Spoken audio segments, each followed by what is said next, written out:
All right, so thanks for joining me today. I'll try to keep this. I have a lot of content, but I should keep it within the next 30 minutes. And like Nikki said, if you have questions, feel free to put those in the Facebook group and I'll get back to you guys. You can also reach out to me on Twitter or email, whatever you prefer. So today I'm going to talk to you about creating compelling Instagram and Snapchat stories. So this is me, and this is my campus on a normal day. As you can imagine, our campus doesn't look like this right now. So I know we're all kind of going through a tough time. So hang in there. We're kind of all in this together.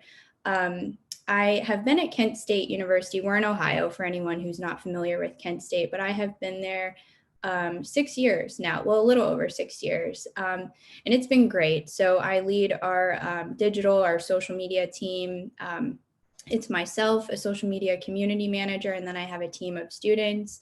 And we are very busy right now. So, but before I get into the Instagram and Snapchat stories, I would really be remiss if I didn't touch on our coronavirus response. I know we are all going through this together right now.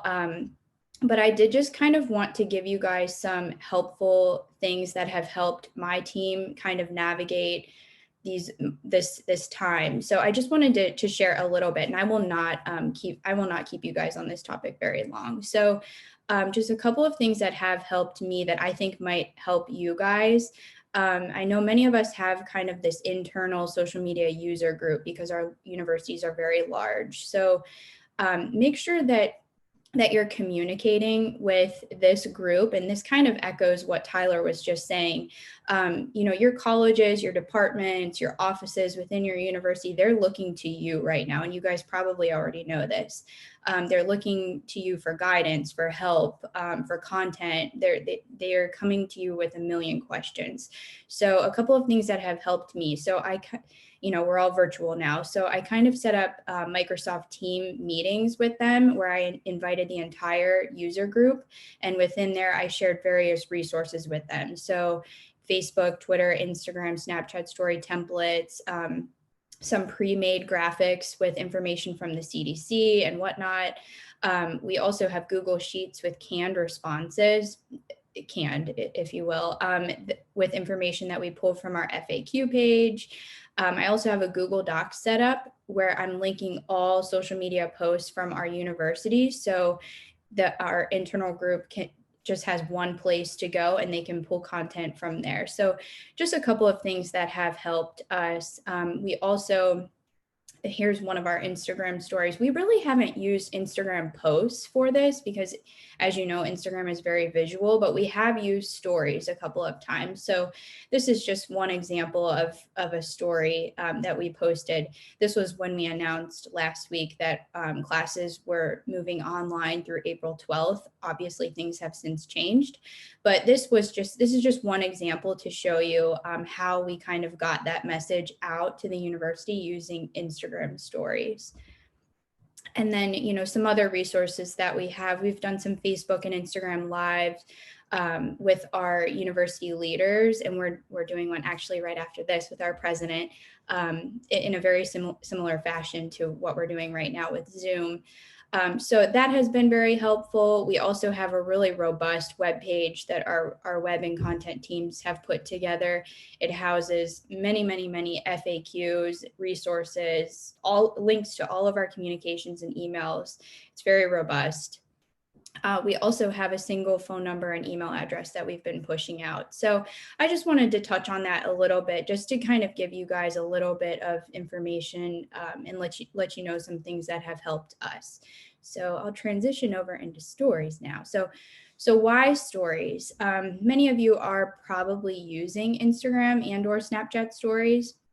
And that's great. I mean, they have really large user bases, as you can see here on the slide. So Instagram is bigger or has more users than Snapchat, but they're both, Snapchat was kind of like the original creator of stories, right? So as you can see, many people are using it and it continues to grow and be a really popular thing. I mean, with Instagram, within just their first 3 months of launching this feature, they had 300 million daily users. So that's a lot of people. And then Snapchat really is kind of, you're reaching a niche audience there. So the research shows that 72% of Gen Z users on Snapchat are not reachable by TV ads, and 38% of them just aren't on Instagram at all. So you're really reaching a unique user base there by using Snapchat. So if it makes sense for your university or your brand to use Snapchat, it's definitely a good tool to consider. And then, we know this, that Facebook, Twitter, Snapchat, Instagram, those are kind of like the big four. 60% of people say they've watched a video on one of those platforms. So this just kind of shows you why stories are such an important piece to our social media strategy. So some content ideas for stories. These are some of the buckets that we are highlighting through our Instagram stories. So a lot of content is around admissions. So we're highlighting tours, different events. We use the Ask Us Anything. We use like the Instagram sticker feature. So we're basically just opening ourselves up and letting people ask us whatever question they want. Sometimes it'll be around a certain topic, or sometimes it's very general. We also have a lot of, student success stories, faculty highlights. We highlight alumni when we can. We have some famous alumni, and I'll show you one example later in the presentation. University history, of course, different events. We have contests on Instagram, and then just in general, things current students or prospective students want or need to know. So those are kind of our main areas. And you can see here that we have some icons within our Instagram highlights. And I've made these available to our internal social community. So we're all kind of sharing the same graphic and we don't have anyone going rogue. And that has been helpful.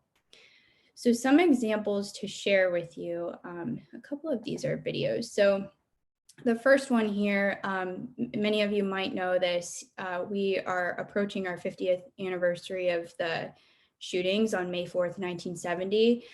So we try to highlight that as much as possible. We have our visitor center on campus, so we will go through the visitor center a few times a year, I would say, and we walk through and just kind of give some information and just kind of the history there on what has happened. So because that's such a part of our university, it's definitely important for us to be highlighting that. Homecoming, of course. Here's an example of a famous alumni. So this is Julian Edelman here. He graduated from Kent State 2 years ago, I think. I'm so sorry. I'm so bad with my dates right now. So I'll go ahead and play this. We're here at Kent State, in the middle of the campus, about to graduate. Congratulations to all the fellow Flashes. Let's go! So that was a fun one. I know that not everyone might have famous alumni on their campus, but if you do, you can consider doing something fun with them like this, where you turn it over to them, actually give them the phone to hold and film a video. Here's an example of content from admissions. Hi, I'm Megan Brown, and I'm a public health major from Lorain, Ohio. My scholarships allowed me the financial freedom so I can focus on my studies. So that whole story was around university scholarships. So we try to do this as much as possible, like get actual students, alumni actually talking on camera, because that seems to resonate pretty well with people. We're here at Kent State. Sorry about that. Here's another example. So I mentioned this a couple slides ago. So this is what our Ask Us Anything story will look like. And just so you know, we get like hundreds of responses to these, so you probably will too, because anytime you open it up, I think you'll definitely see a pretty big response there. So we use some pre-made graphics to kick these off. And then after that, we just make sure that we have either photos and or background graphics, like you'll see here in the middle, these two blue ones here, those were created by our creative team. We have like tons of those that we can just pull from. That way our background on these stories always looks different. So like I said, because we have hundreds of questions coming in, we have to make sure that we're changing up our background graphic. Here's another example. So this is a contest here. So we do this quite a bit as well. So we'll post photos of different locations on campus, and the first person to answer or to guess the spot on campus correctly will win a prize pack. So we do this quite a bit. We do this on Instagram and Snapchat, and it works really well. We have a really high engagement with our students when we do things like this, and it's really easy. Like if you have a t-shirt or just anything that you can give away, something like this really, really works, and it's engaging for students. So some tips and tricks. I really want to kind of walk through today some things, some technical things with Instagram that have worked really well for us, and to show you some examples of how we've been really creative and like thinking outside of the box. So these are what I will walk through today. So I'm going to show you guys how to layer in multiple photos and videos. I'm going to talk through mixing fonts, how to determine like a cohesive look for your brand. So you're using the same colors, the same fonts. You can also pull in your brand elements, and I'll talk through that. Same with your brand colors. And we'll talk a little bit about using the features within Snapchat and Instagram, and then just about being creative.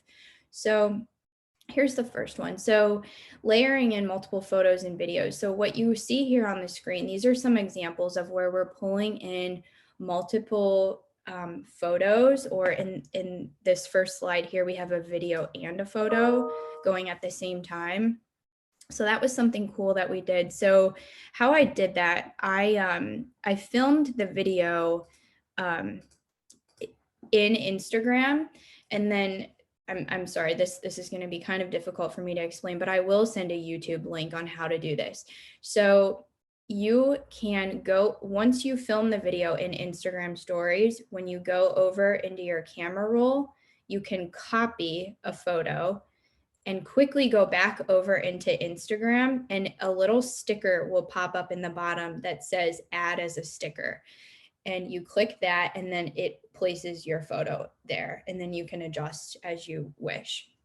So like I said, I will send a YouTube link on how to do that, but this is a really cool way for us to fill space, because sometimes if you have like a horizontal photo that obviously doesn't fill the vertical frame, it just doesn't look as good. So this second slide, what you see here, this example, these are two horizontal photos put together, but it looks better because it fills the entire frame. So just to give you some examples here of how you can pull in multiple photos and videos. Okay. All right, and then mixing fonts. I have a lot of fun with this. So I know it's extra work, mixing fonts or even layering in like the multiple sections of like the same font. So in this first one, here we go. Those are actually three separate text boxes all together. And I know it's a little bit more work, but it looks really good. So here, this one was a video, it was a boomerang. And the same thing here. So I'm layering in different text here. So this is the same font, but I've layered it on top of one another. And then the @ sign, that's like the neon text. So that's a different font there. This one here, this takes a lot of time actually. So you just type in one letter at a time. So like I said, it does take time, but it looks pretty cool when it's up. This one over here, you know, putting different lines of text together just to kind of give you guys some examples of how you can make your stories look different and cool. We do a lot of testing with our students. So we'll ask them like if they think something looks cool or not. And so they're a pretty good like test group.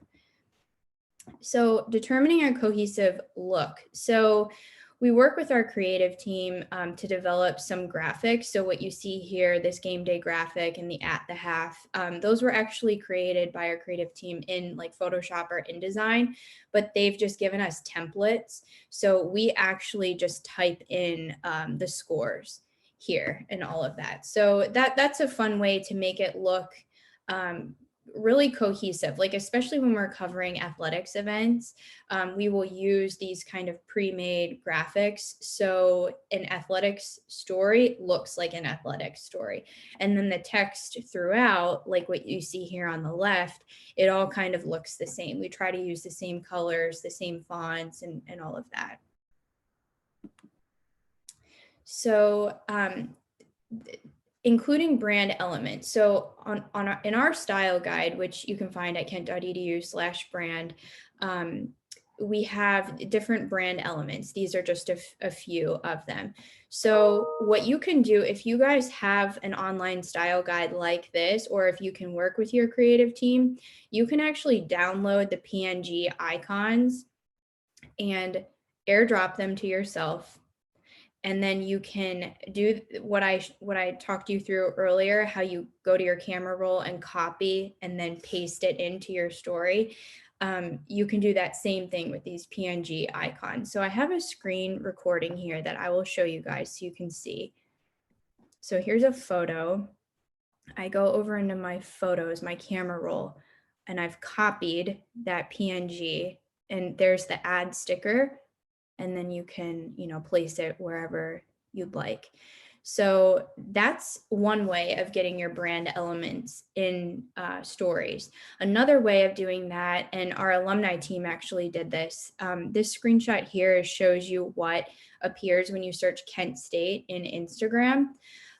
So all of these different icons pop up here, and they worked through Giphy to get that done. So you can submit your own brand elements or icons to Giphy.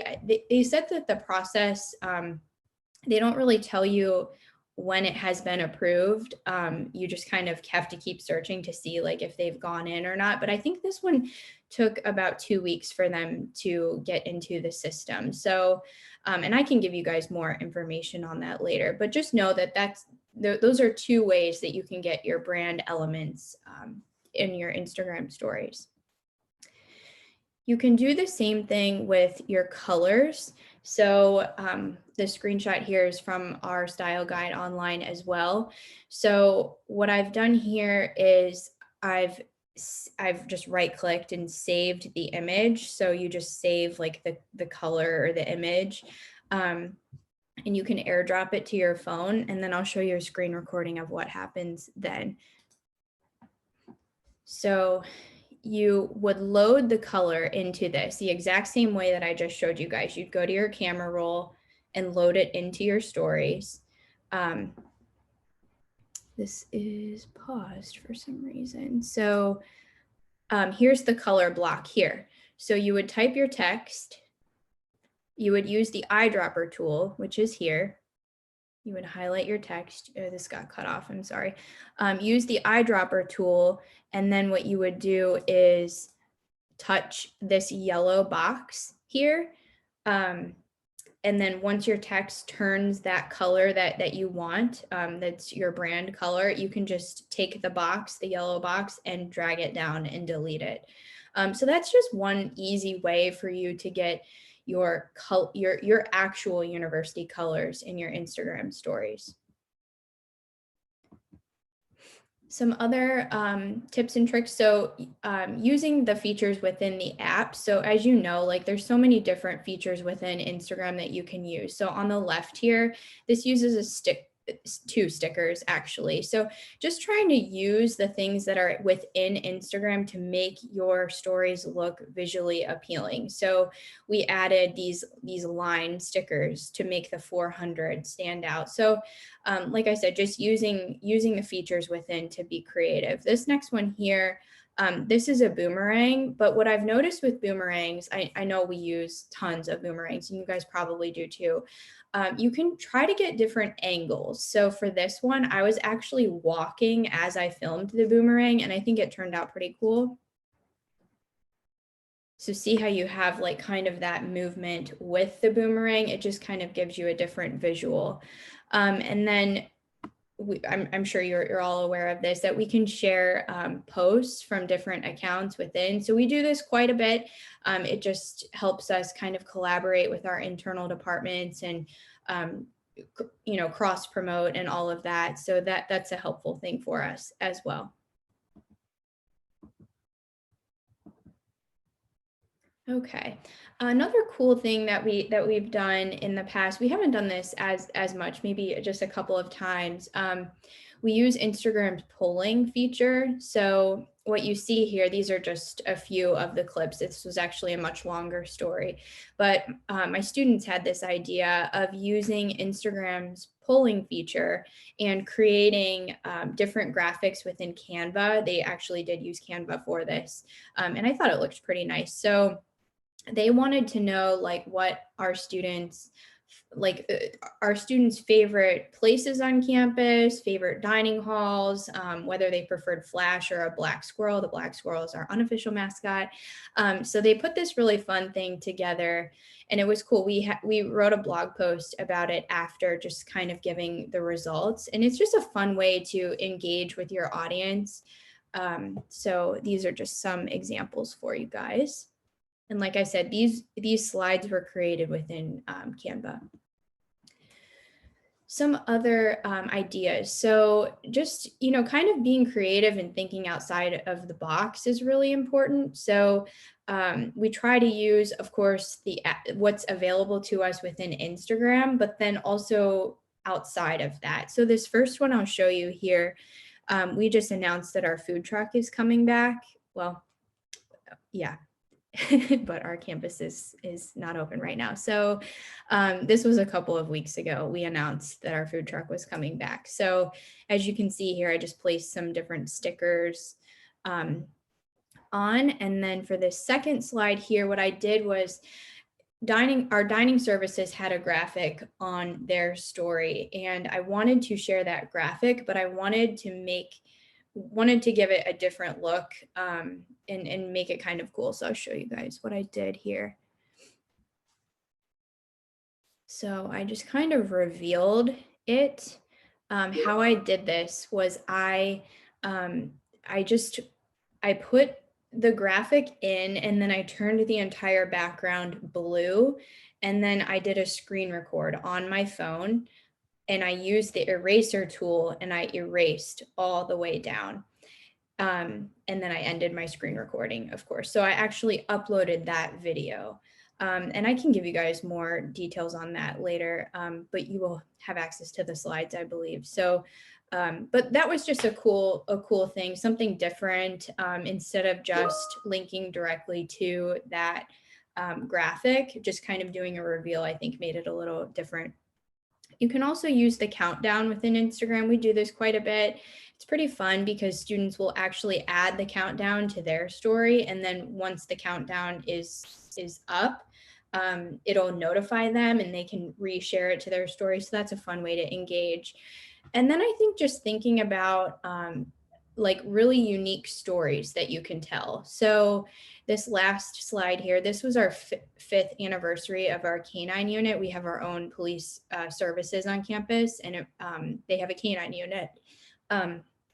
So we decided to create a story around this. So we actually brought Coco, is her name, and her handler in, and we did like kind of just like these quick interviews with them, and it was really fun. Students loved it. I mean, and as we know, everyone loves dogs and cats, so so it was pretty it was well received, certainly. So just trying to think outside of the box, like, as you know, like, we have these buckets that we're trying to always create stories within, but just trying to think outside of the box and put some of these stories together is important. Sorry.